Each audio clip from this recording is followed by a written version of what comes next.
On St. John's night, the 23rd of June, the local Crossroads was the venue for the bonfire, where neighbours gathered for singing, dancing and storytelling.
when Paddy Murphy was getting married, didn't he get married above in the Capitol, you know, and because the night he was coming home, you see, there was going to be an almighty function. So because I was expecting to be something like tonight, you know, a bit of music. But because anyway, because in came the cars, you know, and the next thing the unloading began. Oh, a fine junk of a woman with great understanding. Because he said to me, what do you think of her? Harris said, "Aye, she's the finest. If there was a drop of porter and a bit of music, and I didn't give a damn, you know, she was like the back of a Volkswagen, you know." So because anyway, we sloped into the house, and I was expecting the fiddle and melodeon and the flute, but instead of that, then they plugged this little dibble of a yoke in the wall, and they started off, put your left side out, put your right side out, and so it was no length at all, you know, until they had the other side out, you know.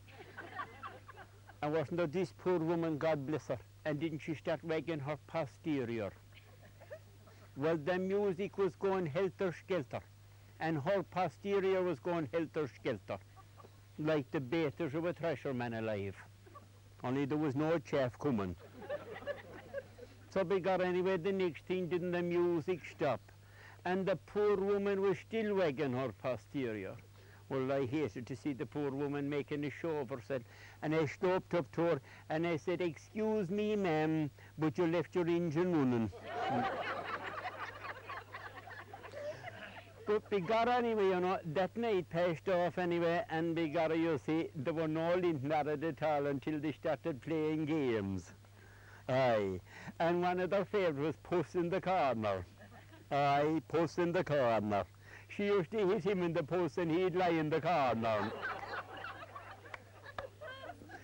So begun anyway, you know, you know, they were married for a good while, you know, and there was nothing doing, you know. So begun, they started off this gambit of praying to the saints. So it was 3 Hail Marys to St. Anne, and 3 Hail Marys to St. Catherine, and 3 Hail Marys to St. Bridget. And it was no lint at all, you know, until they had the full litany of saints pestered, you know. But I happened to be in it this night anyway, and the rosary was finished, and it came to the 3 Hail Marys. And Kate, you see, gave John the nudge, and she didn't want to give in, you know, what they were praying for, and she said, 3 Hail Marys for the cause.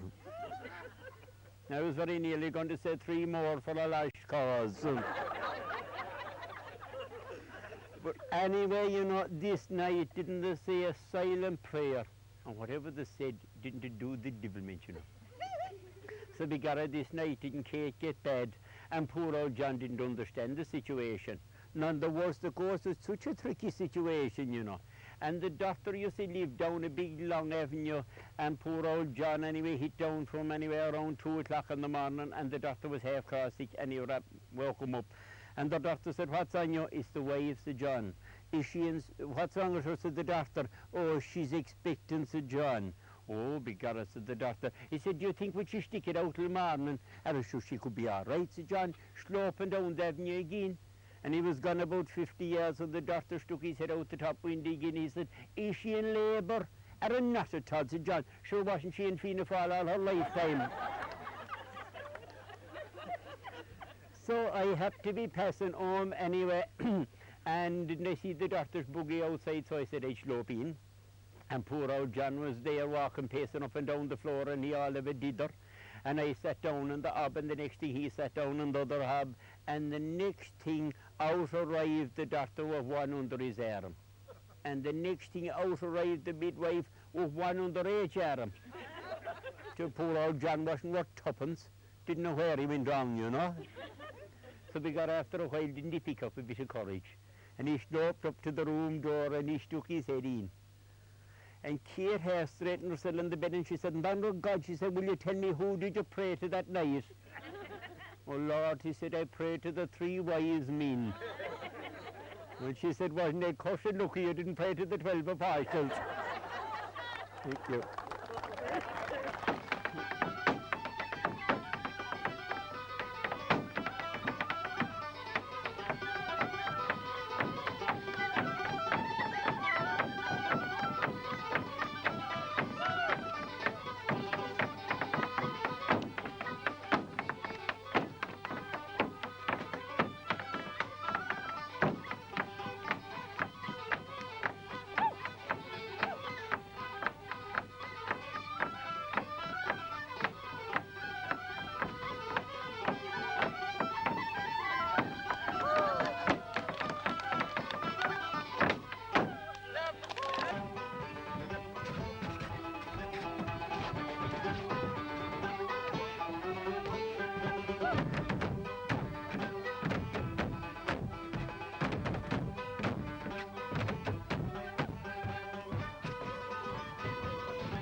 on, by honest parents, the truth to you I'll tell. Brought on by honest parents, and raised most tenderly, till I became a sporting lad at the age of 23. Peter was taken, and I was sent to jail. My friends and parents done their best to get me out on bail, but the jury found me guilty. The clerk, he wrote it down. For one crime or another, I was sent to Charlestown. They placed me on an eastbound train one cold December day, and every station we passed through, you could hear the people